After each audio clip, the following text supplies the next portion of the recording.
Hello guys, welcome back to our channel simplified study official. तो guys, आज की video में हम पढ़ने वाले हैं फाइनेंशियल मार्केट्स एंड सर्विसेज की बुक से चैप्टर का टॉपिक एसेट मैनेजमेंट कंपनी, जिसे हम AMC भी कहते हैं। तो बेसिकली ये म्यूचुअल फंड्स ETF के जो आपका चैप्टर है उसका ये टॉपिक है।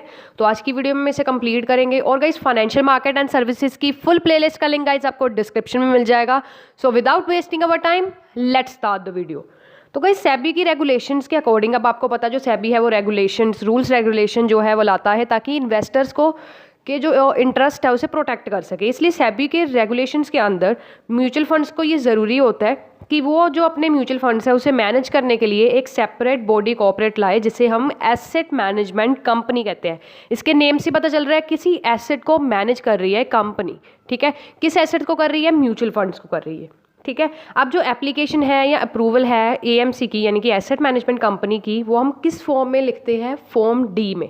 ठीक है, अब जो अपॉइंटमेंट है AMC की, वो टर्मिनेट कौन कर सकता है? अगर जो ट्रस्टी है कंपनी के, ठीक है, जहाँ पे म्यूचुअल फंड्स हो रहा है वहाँ पे ट्रस्टी है, अगर वो 75% जो ट्रस्टीज़ हैं उनकी मेजोरिटी बनती है, तो वो टर्मिनेट भी कर सकते हैं किसे? AMC को।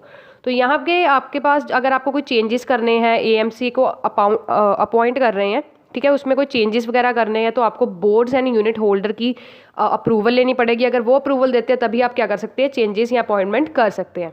तो सबसे पहले आपका पॉइंट आता है eligibility criteria for appointment of asset management company. ये सेबी रेगुलेशन 21 के अंडर आती है। मतलब क्या क्या एलिजिबिलिटी क्राइटेरिया है जिससे आप अपॉइंटमेंट कर सकते हैं AMCs की? पहला है एसेट मैनेजमेंट कंपनी है, अगर वो एक एग्जिस्टिंग मैनेजमेंट ऑलरेडी ही एक एग्जिस्टिंग एसेट मैनेजमेंट कंपनी है, तो उसके पास sound track, general reputation and fairness होनी चाहिए कि जो अपनी ट्रांजैक्शंस कर रही हैं उसमें वो फेयरनेस होनी चाहिए। एंड जो AMC है वो एकदम फिट एंड प्रॉपर पर्सन होना चाहिए। नेक्स्ट है, द डायरेक्टर हैं जो एसेट मैनेजमेंट कंपनी के, वो पर्सन होने चाहिए जिसके पास प्रोफेशनल नॉलेज हो। प्रोफेशनल नॉलेज, प्रोफेशनल इन्फॉर्मेशन क्यों हो?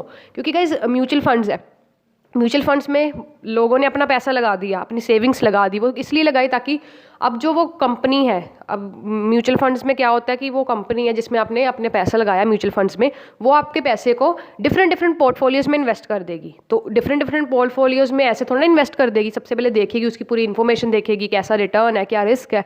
उसके लिए प्रोफेशनल्स चाहिए। तो जो डायरेक्टर्स हैं AMC के अंदर, वो क्या होने चाहिए? प्रोफेशनल एक्सपीरियंस होना चाहिए, प्रोफेशनल नॉलेज होनी चाहिए फाइनेंस में, फाइनेंशियल सर्विसेज में।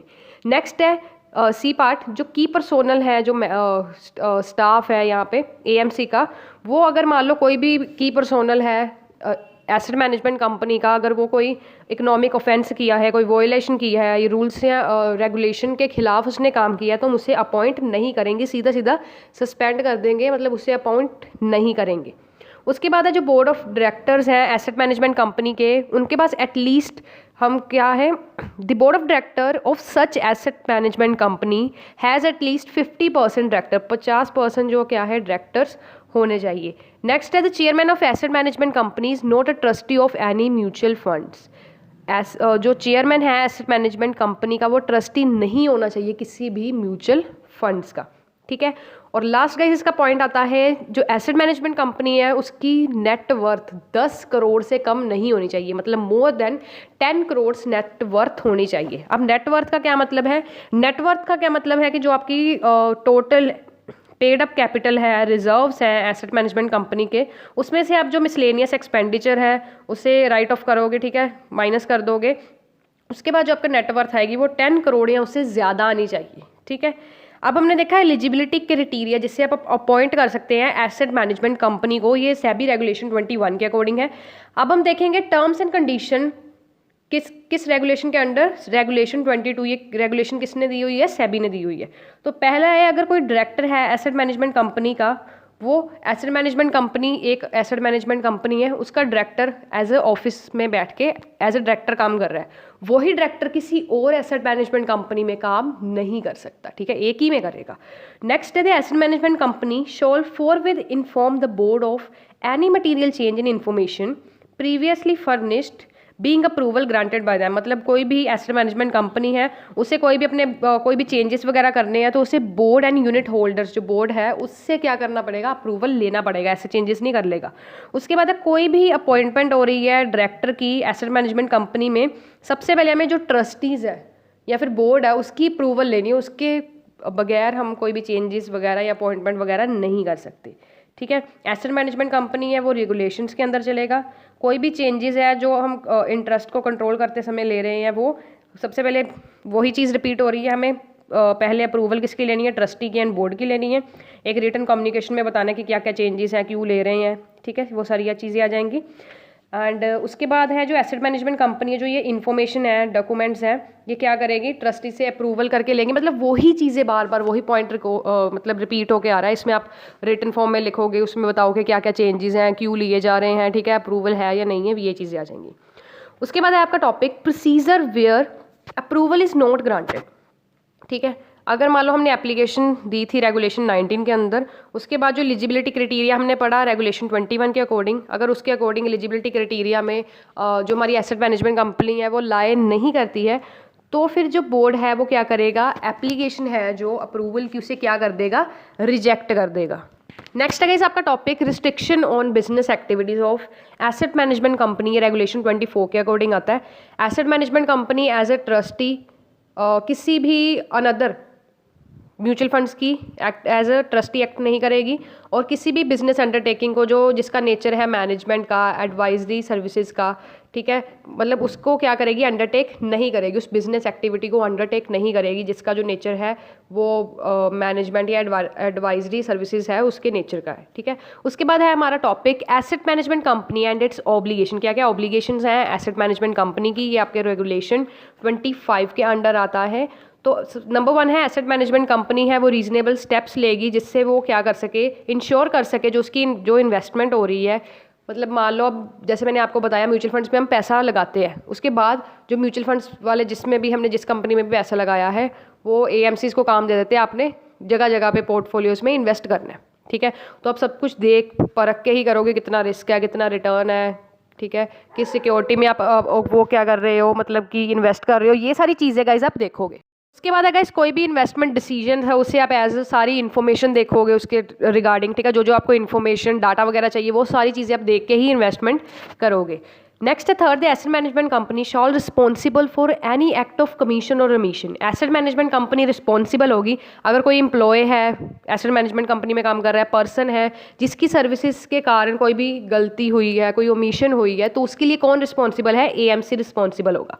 ठीक है, नेक्स्ट एसेट मैनेजमेंट कंपनी है वो ट्रस्टी को क्वार्टरली रिपोर्ट क्या है, सबमिट करेगी। हर साल क्वार्टरली क्या है, मतलब 3 महीने के बाद वो एक रिपोर्ट सबमिट करेगी कि क्या क्या चीज़ें कहाँ कहाँ इन्वेस्ट की, ये सारी चीज़ें। ठीक है, अब तो गाइस जो ट्रस्टी है वो किसी भी समय एसेट मैनेजमेंट कंपनी को रिक्वेस्ट कर सकती हैं कि कोई भी असाइनमेंट जो है एसेट मैनेजमेंट कंपनी ने ट्रस्टी को दी है उसे कभी भी किसी भी वक्त टर्मिनेट कर सकती हैं। ठीक है, अब जो गाइस एसेट मैनेजमेंट कंपनी का जो भी एग्रीमेंट है या कॉन्ट्रैक्ट है अगर उसे वो टर्मिनेट करती है, या जो एसेट मैनेजमेंट कंपनी है वो अपने डायरेक्टर्स के साथ जो कॉन्ट्रैक्ट किया, एग्रीमेंट किया, उसे टर्मिनेट करती है, तो एक लाइबिलिटी मानी जाएगी म्यूचुअल फंड्स के लिए। ठीक है, ये लाइबिलिटी मानी जाएगी और एसेट मैनेजमेंट कंपनी वो क्या होगी, रिस्पॉन्सिबल होगी। मान लो कोई भी उसने किसी भी ऑफिसर के साथ, कोई भी डायरेक्टर है या जो भी एएमसी में काम कर रहा है उसके साथ जो भी कॉन्ट्रैक्ट किया उसे टर्मिनेट कर देती है बेवजह से, तो बेसिकली लाइबिलिटी तो क्रिएट होगी है ना एएमसी पे।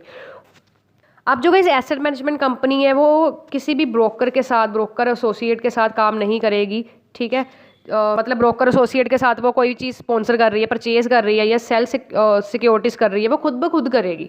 ठीक है, अब एएमसी का क्या काम है, सारे म्यूचुअल फंड्स को मैनेज करना, किस तरीके से पैसा लगाना है, ठीक है, किस तरीके से रिस्क बेयर करना है, इन्फॉर्मेशन सारी, किस जगह पे पैसा लगाना, किस जगह पे पैसा नहीं लगाना, तो ये बेसिकली एएमसी का काम है।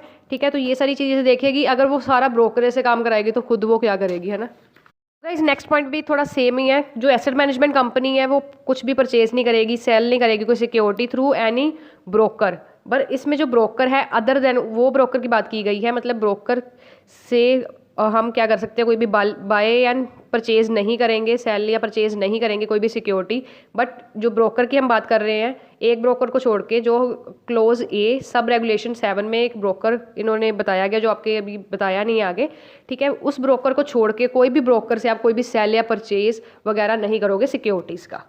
तो गाइस नेक्स्ट है आपका एसेट मैनेजमेंट जो कंपनी है वो कोई भी सर्विसेज है उसे यूटिलाइज नहीं करेगी। मान लो कोई भी एसेट मैनेजमेंट कंपनी का कोई एम्प्लॉय है या रिलेटिव है या स्पॉन्सर है, उससे कोई भी जो सर्विसेज है उसे यूटिलाइज नहीं करेगी, क्योंकि उसे सब काम प्रोफेशनली करना है। डायरेक्टर्स का यूज़ करेगी, ऑफिसर्स का यूज़ करेगी, किसी भी रिलेटिव्स का यूज़ नहीं करेगी कि भाई ये काम तू कर दे, भाई ये काम तू कर दे, ठीक है।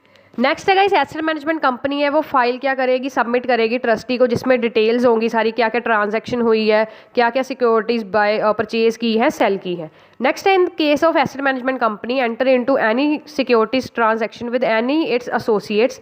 उसके बाद ये जैसे मैंने आपको कहा क्वार्टरली रिपोर्ट्स जो है वो सबमिट करनी पड़ती है ट्रस्टी को। अगर गाइस कोई भी कंपनी है जो 5% से ज़्यादा, मतलब उनकी जो नेट एसेट वैल्यू होती है 5% से ज़्यादा किसी भी जगह में उन्होंने इन्वेस्ट किया है, कोई भी स्कीम्स में, इन्वेस्टमेंट स्कीम्स में उन्होंने इन्वेस्ट किया है, तो वो क्या करेंगे, एक नोटिस सेंड करेंगे ट्रस्टी को कि कितने परसेंट या कहाँ पे उन्होंने इन्वेस्ट किया है। Next asset management company shawl file with the trustee and the board. तो एसेट मैनेजमेंट कंपनी एक फ़ाइल तैयार करेगी, ट्रस्टी को भेजेगी, जिसमें डिटेल बायोडाटा होगा डायरेक्टर्स का, क्या क्या उनका इंटरेस्ट है कंपनीज़ के साथ। 15 डेज़ के अंदर जब डायरेक्टर्स की अपॉइंटमेंट होगी उसके 15 दिन के अंदर अंदर उन्हें ये फ़ाइल है ये भेजनी होती है, डायरेक्टर्स का बायोडाटा। एंड कोई भी जो चेंजेस आ रहे हैं डायरेक्टर्स के इंटरेस्ट में 6 महीने के अंदर वो भेजनी है। क्वार्टरली रिपोर्ट जो मैंने आपको कहा ये बार बार पॉइंट रिपीट हो रहा है, ठीक है। उसके बाद गाइस आपका 13 पॉइंट, कोई भी जो एसेट मैनेजमेंट कंपनी में हर कोई डायरेक्टर है वो क्या करेगा, एक फ़ाइल जिसमें डिटेल्स होंगी ट्रांजैक्शन, जो सिक्योरिटीज़ में डील वगैरह कर रहे हैं, परचेज एंड सेल हो रहा है, उसे क्या करेंगे, बोर्ड को सेंड करेंगे। उसके बाद एसेट मैनेजमेंट कंपनी अपॉइंट नहीं करेगी किसी भी स्टाफ को, किसी भी की पर्सोनल को, जब तक मैंने जैसे आपको पॉइंट बताया था, ये शुरू में बताया था ना रेगुलेशन जिसमें आया था आपका 21 रेगुलेशन के अंदर बताया था, अगर कोई भी मान लो पर्सन है, कोई भी ऑफिसर है, उन्होंने कोई रेगुलेशन जो है उससे तोड़ा है, कोई इकोनॉमिक ऑफेंस किया है, वॉयलेशन की है, उस पर्सन को हम एज अ की पर्सोनल या फिर स्टाफ अपॉइंट नहीं करेंगे। उसके बाद अगर जो एसेट मैनेजमेंट कंपनी है वो उस जगह पे इन्वेस्ट नहीं करेगी जहाँ पे उन्हें फुल डिस्क्लोजर नहीं है, ठीक है, फुल मटेरियल नहीं है, उनके पास कोई डाटा नहीं है उनके पास, वहाँ पे वो नहीं करेगी। अगर जहाँ भी करना उनके पास डाटा इन्फॉर्मेशन एकदम सही होनी चाहिए, तो उस अकॉर्डिंग वो वहाँ पे इन्वेस्ट करेंगे। तो गाइस ये था आपका topic asset management company AMC का। और guys financial markets and services की फुल प्लेलिस्ट का लिंक आपको डिस्क्रिप्शन में मिल जाएगा। आई होप सो वीडियो अच्छी लगी होगी। If you like this video तो प्लीज़ लाइक कर दो, चैनल को सब्सक्राइब कर दो, एंड इस वीडियो को लाइक एंड शेयर करना बिल्कुल मत भूलना। So meet you soon in the next video with the next topic. Thanks for watching this video guys, and don't forget to like, subscribe and share my channel for more videos like this, and also check the link of playlist in the description box now.